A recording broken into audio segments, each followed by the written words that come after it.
you are overthinking and you are attracting all those things in your life.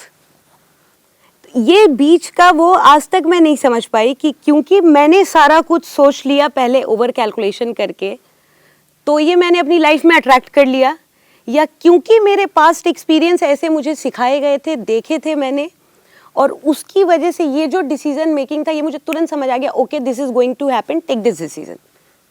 इन दोनों के बीच को आप कैसे देखती हैं?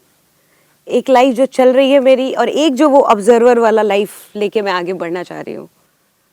आपने कई सारी टर्म यूज की। यस आपने बोला पहले सरेंडर। यस तो सरेंडर हम किसी पावर को करते हैं, यानी कि सरेंडर का मतलब है समर्पण, जहाँ पर सवाल नहीं है और हम ना ही कोई किसी तरीके का ये उम्मीद लगा कर बैठे हैं कि कोई सर्टेनली बिना पूछे भी हमें कोई जवाब मिलेगा। हमने सरेंडर कर दिया है।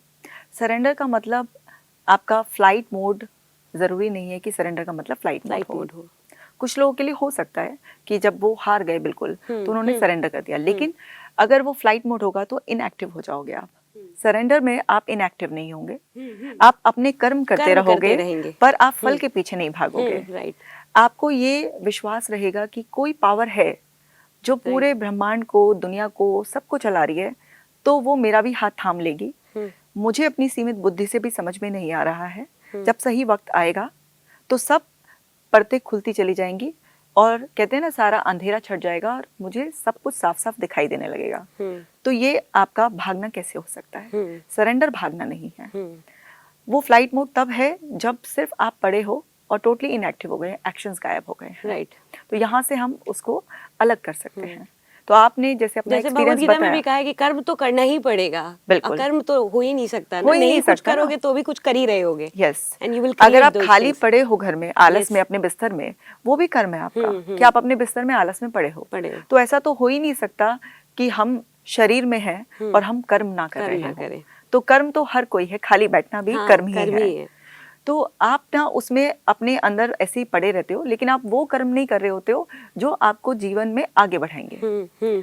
और क्योंकि जीवन में आगे बढ़ाने वाले कर्म नहीं कर रहे होते हो और आप वो सारे कर्म कर रहे होते हो जो आपको वहीं पर स्टक कर देंगे, तो इसलिए वो आपका फ्लाइट मोड है, वो आपका सरेंडर नहीं है। यस। दूसरा आपने बोला कि ऑब्जर्वर। देखिए, हम सबके अंदर एक दृष्टा भाव होता है। मैं ये शरीर नहीं हूँ, मैं ये मन भी नहीं हूँ। मैंने इस शरीर को बदलते हुए देखा है। जब मैं 5 साल की थी, 10 साल की थी, 15 साल की, 20 साल की, तो मैं वही हूँ।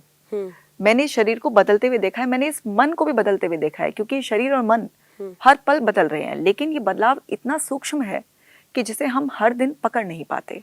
हर दिन हम एक है ही नहीं, लेकिन क्योंकि ये इतना छोटा छोटा बदलाव है कि बस हम ना बहाव में रहते हैं, एक फ्लो स्टेट में रहते हैं, और परिवर्तन संसार का नियम है।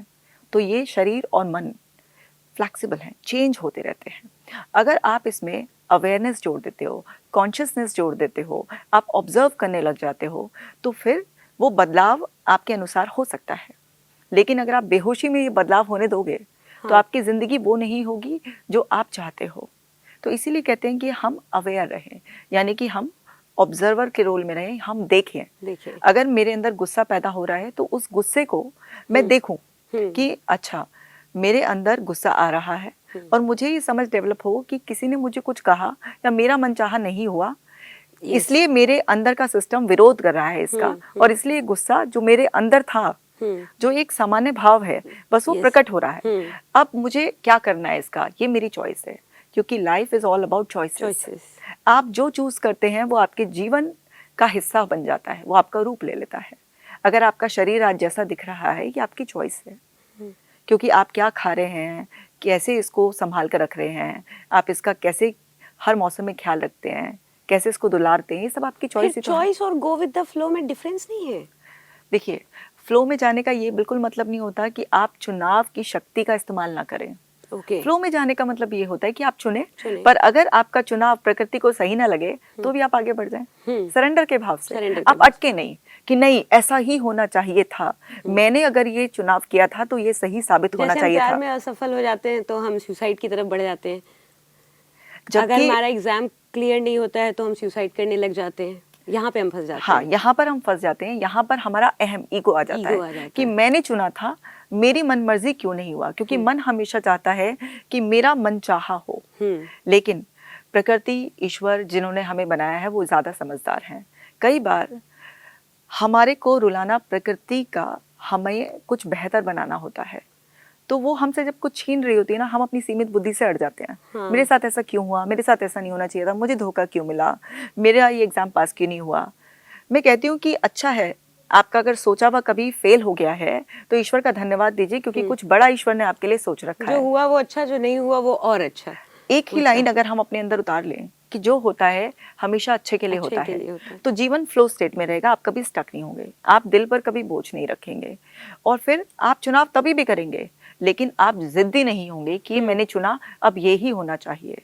तो आप फ्लो स्टेट में रहेंगे, आप जिंदगी को ऑब्जर्व करेंगे, आपके सामने सीन बदलेंगे। जैसे आप पिक्चर देखने गए हैं, वहां पर स्क्रीन पर कभी रोमांस चल रहा है, कभी फाइट बिल्कुल, चल रही है, कभी बिल्कुल, कुछ चल रहा है, बिल्कुल। आप बस देख रहे हैं उसे होता हुआ, क्योंकि आपको पता है ये सब कुछ ना कुछ एक फिल्म चल रही है और आप देख रहे हैं उसे, देखने वाला नहीं बदल रहा है, सीन बदल रहे हैं। राइट। तो जब आप अपने जीवन को इस तरह से देखना शुरू कर देंगे कि कुछ भी परमानेंट नहीं है, सब कुछ टेम्परेरी है। अभी मुझे किसी चीज से बहुत सुख मिल रहा है, लेकिन वो सुख टिकेगा नहीं, बिल्कुल। ऐसे ही दुख भी नहीं टिकेगा। जब आप इस बात को समझ जाते हैं कि सुख और दुख सब बदलने वाले हैं। तो एक बहुत ही ब्यूटीफुल रील आपने भी देखी होगी कि किसी ने कृष्ण से पूछा कि कुछ ऐसा कहो कि अगर मैं सुख में सुनूं तो मुझे दुख का अनुभव हो और दुख में सुनूं तो सुख का अनुभव हो। तो उन्होंने कहा कि ये वक्त बदल जाएगा, अब आप इसे सुख में सुनेंगे तो आपको हल्का सा दुख का अनुभव होगा, अरे ये वक्त चला जाएगा, ये नेम फेम ये सब है ना, ये सब किराए का है, एक दिन खाली करना पड़ेगा, आपकी पोजीशन कोई और लेगा। और अगर मैं दुख में सुनूं तो मुझे सुख का अनुभव हो जाए। तो अगर कोई टफ टाइम चल रहा है और उसमें सुनो ये वक्त बदल जाएगा, तो क्या लगेगा, अरे वाह, यानी कि दुख टिकेगा नहीं, चला जाएगा।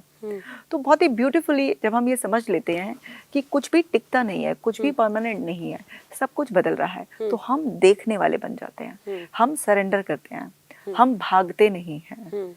और फिर धीरे धीरे धीरे धीरे हम अपने एक्शंस को, अपनी हैबिट्स को, अपने इमोशंस को, अपने थॉट्स को, हर चीज़ को देखते हुए, समझते हुए एक बेहतरीन किरदार निभा सकते हैं। हम इस शरीर का आनंद लेंगे, लेकिन इससे हम ऑब्सेस्ड नहीं होंगे।